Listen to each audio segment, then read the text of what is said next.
তো 27 এপ্রিল, যে দিনটাকে আমরা বিগত 6টা বছর ধরে দুজনে ভেবে এসেছি যে এই দিনটাই আমাদের প্রথম পথ চলা শুরু হয়েছিল। এই দিনটা এলে আমরা দুজনে কিন্তু খুব খুশি হয়ে যাই, আর একমাত্র এই দিনই আছে যেদিন আমরা একদম কোনো ঝগড়া করি না, আর বাদ বাকি দিন তো ঝগড়া করেই কেটে যায়। তো সেই দিনটা আমাদের কেমন কাটলো সবকিছু কিন্তু এই ব্লগেই থাকছে, তো স্কিপ না করে পুরো ব্লগটা দেখতে থাকো। Hello guys, welcome back to our channel and the new mini vlog. তো অনেকদিন পর নতুন সুন্দর আর একটা বড় ব্লগ নিয়ে চলে এসেছি। ডেইলি ব্লগের মধ্যে বড় ব্লগের পর এইটা আপলোড করছি।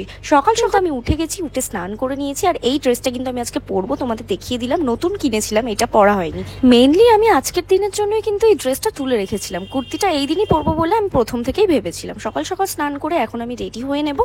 চারিদিকে যতটা পরিমাণে গরম পড়েছে, আমাদের বেরোনোর কথা ছিল 11টার সময়। 10টা 10 বাজে আমি স্নান করে এখন রেডি হব। তার আগে কিন্তু মুখে একটু বরফ মেখে নিচ্ছিলাম। ভাবছিলাম অনেকটা দূর যাব, আর তার মধ্যে এতটা রোদ, যাতে মুখটায় কোনো অসুবিধা না হয়, তাই জন্য একটু বরফ লাগিয়ে আমি তো ড্রেসটা পরে নিয়েছি।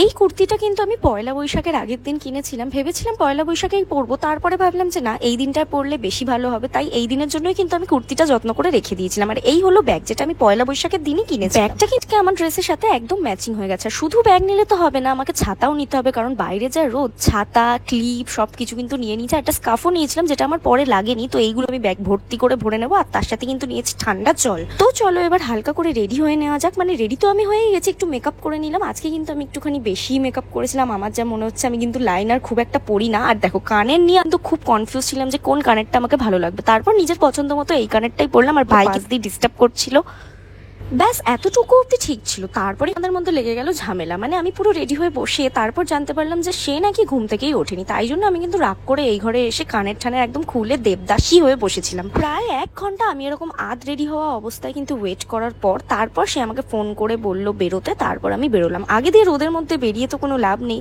তাই আমি এখন বেরিয়ে পড়েছি। এখন অটো ধরে চলে যাব সোজা কেষ্টপুর। আমি গান দিয়ে রিলস দিয়ে ছাড়বো। তোমরা যারা যারা শর্ট ব্লগটা দেখেছো তারা তো জানোই যে আমরা দুজনে ঠিক করেছিলাম যে এই দিনটায় আমরা খুব আনন্দ করবো, আর কোনো ঝগড়া করবো না। আর প্রথমেই ঠিক করেছিলাম যে একদম শুরুটা করব বড় মাকে দর্শন করে, তাই আমরা প্রথমেই বেরিয়ে গেছিলাম নৈহাটি যাওয়ার জন্য। তো ঝগড়া করবো না তো বলেই দিলাম। ওইদিকে এক রাউন্ড ঝগড়া করে আমরা কিন্তু তারপরে ঘর থেকে বেরিয়েছি। যাক, সব কথা আর মনে রাখতে নেই, কি বলো। কেষ্টপুর থেকে বাস ধরে আমরা চলে এসেছিলাম বিধাননগর স্টেশন। তারপর এখানে এতটা লাইন দিয়ে টিকিট কেটে এখন বসে আছি ট্রেনের জন্য। অলরেডি ভিড় ছিল বলে আমরা একটা ট্রেন ছেড়ে দিয়েছিলাম, সেকেন্ড ট্রেনে আমরা উঠেছিলাম। ততক্ষণ খানিকক্ষণের জন্য আমরা একটু বসে ওয়েট করে নিচ্ছিলাম। তবে একটা জিনিস নোটিস করলাম যে বাড়ি থেকে যতটা ভাবলাম যে গরম বাইরে, ততটা গরম তো আমাদের লাগছিল না। রোদের পরিমাণ খুব কম ছিল, চারিদিক মেঘ করেছিল, খুব ভালো একটা সুন্দর ওয়েদার ছিল, তাই জন্য আমাদের সেরকম গরমে কষ্ট হয়নি। আর ট্রেনটাও খুব ফাঁকা ছিল, আমরা একদম বসেই গেছি।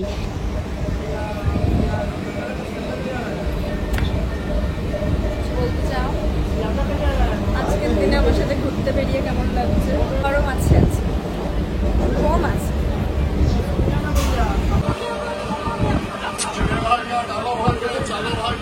দুজনে সিট নিয়ে বসে খুব গল্প করতে করতে আমরা নৈহাটির দিকে যাচ্ছিলাম। আর মন কিন্তু খুব খুশি ছিল, যেহেতু আমরা পুজো দেবো। তবে একটু কষ্ট হচ্ছিল যে সকাল থেকে আমরা একদমই কিছু না খেয়েছিলাম, তাই জন্য আমরা পুজো দেওয়ার জন্যই মেনলি বেরিয়েছিলাম। আমাদের পুরোপুরি বিধাননগর থেকে নৈহাটি স্টেশন প্রায় আমাদের ঘন্টাখানেক লেগে গেছিল ট্রেনে। প্রায় 10টা স্টেশন তো হবেই, আমি আর গুনিনি। যাই হোক, অনেকক্ষণ ট্রেন জার্নি করার পর আমরা নৈহাটিতে নেমে গেলাম। নৈহাটিতে নেমে খুব একটা ভিড় ছিল না, যেহেতু রবিবার ছিল দিনটা। প্রায় 3 বছর আগে কালী পুজোর সময় কিন্তু একবার নৈহাটি এসে বড় মাকে দেখে গেছিলাম, তখন ফ্যামিলির সাথে এসেছিলাম। আর লাস্ট ডিসেম্বরে তো আমরা দুজনে এসে পুজো দিয়েছি, তখনের ব্লগ কিন্তু তোমরা যারা দেখেছো তারা জানো। আর এটা নিয়ে একটু থার্ড টাইম। তোমরা যেখান থেকেই আসো, নৈহাটি স্টেশনে নেমে বড়মার মন্দির তো 5 মিনিটের হাঁটা পথ। তবু আমরা কিন্তু রাস্তাও চিনতাম, তো কেন জানি না অনেকক্ষণ ট্রেন জার্নি পড়ার পর আর হাঁটতে ইচ্ছে করছিল না, তাই আমরা কিন্তু টোটো করে নিয়েছিলাম। আর সেই দিন তো অনেকগুলো রাস্তা বন্ধ ছিল, তাই জন্য টোটোওয়ালাও তো আমাদের অনেকটা ঘুরিয়ে ঘুরিয়ে ফাইনালি বড়মার মন্দিরের সামনে এনে দাঁড় করালো। ওখানে গিয়ে আমরা জানতে পারলাম যে সেদিন কোনো পুজো নেওয়ার ব্যবস্থা ছিল না, মানে কেউই সেদিন পুজো দিতে পারবে না, সেদিন খালি দর্শনই করতে হবে। তাই জন্য প্রথম একটু মন খারাপ হলেও তারপর কিন্তু আমরা শুধু দর্শন করতেই ঢুকে গেছিলাম। সেদিন অনেক ভিড় ছিল, যারা আমাদের মতোই দর্শন করতে এসেছিল বড় মাকে।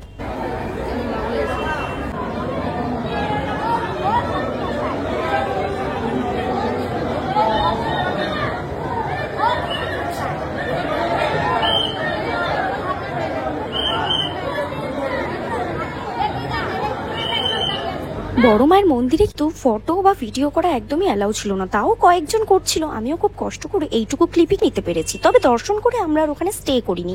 যখন যাচ্ছিলাম তখন কিন্তু একেবারে নৈহাটি রিটার্ন টিকিটও আমরা কেটে ফেলেছিলাম, তাই জন্য টিকিট কাটার আর কোনো ঝামেলা ছাড়াই আমরা বেরিয়েই কিন্তু সাথে সাথে একটা ট্রেন পেয়ে গেছিলাম। আর তার পাশাপাশি দুজনে নিয়ে একেবারে বসেই এসেছি, কোনো রকম কোনো কষ্ট হয়নি আমাদের সেদিন। মেকআপটা এখনো কত সুন্দর আছে, একদম ট্যান করে।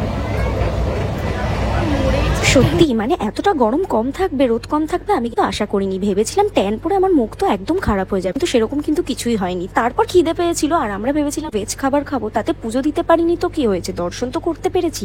তাই এই ভেজ রেস্টুরেন্ট কিন্তু আমাদের কেষ্টপুরেই রয়েছে। ছোটখাটোর মধ্যে অ্যাম্বিয়েন্সটা কিন্তু দোতলার খুবই সুন্দর। আমরা কিন্তু বসে গেছিলাম খেতে, আর আমরা একটা ভেজ থালি অর্ডার দিয়ে দিয়েছিলাম, যেখানে ছিল বেসিক্যালি ভাত খেতে আমরা ইচ্ছুক ছিলাম, কারণ সকাল থেকে একেবারে উপোস ছিলাম। ভাত পেয়ে খুব আনন্দ করে পেট ভরে ভাতটা খেয়ে নিয়েছি। এক্সট্রা কিছু অর্ডার দিলে বেকার নষ্ট হতো, কারণ আমরা কিন্তু খিদের পরে আর অনেকটা বেলা করে খাচ্ছিলাম। আমরা যখন খাচ্ছিলাম তখন প্রায় বিকেল 4টে বাজে, তাই ওই সময় এক্সট্রা কিছু অর্ডার দিলে বেকার সবকিছুই নষ্ট হতো। তো খেয়ে দিয়ে বললাম ওকে বাড়ি চল, কিন্তু ও কিন্তু বললো যে না, বাড়ি যাওয়া যাবে না এখন। তাই আমরা গঙ্গার ঘাটে যাওয়ার জন্য বাস ধরে চলে এসেছি শোভা বাজার, আর তারপর অটো ধরে নিয়েছি। তোমার না বসলে তুমি নিতে নিতে না নাকি? তোমার কি ভুলিলে?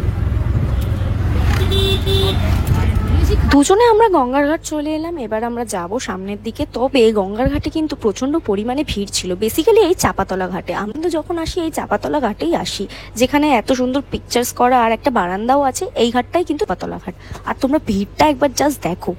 অনেকক্ষণ ওপর থেকে এক কোনায় দুজনে দাঁড়িয়ে থেকে দেখলাম কোন জায়গাটায় আমাদের বসার একটু হলেও জায়গা হবে। অনেকক্ষণ দেখে তারপরে এক জায়গায় গিয়ে কিন্তু আমরা বসে পড়েছিলাম। আর এই গঙ্গার সুন্দর বিকেলটা দুজনে মিলে বসে কিন্তু অনুভব করলাম। খুব খুব মজা হলো। আর আমরা বসে থেকে আগের কাটানো 6 বছরের অনেক গল্প করছিলাম। মানে ও আমাকে অনেক কিছু জিজ্ঞেস করছিল যে তোর এটা মনে আছে, আমি বললাম যে তোর এটা মনে আছে। এই করে করে কি অনেক গল্পই হয়ে গেল, যেগুলো কখনোই হয় না। আর দাদারা তো এখানে গান গাইছিল।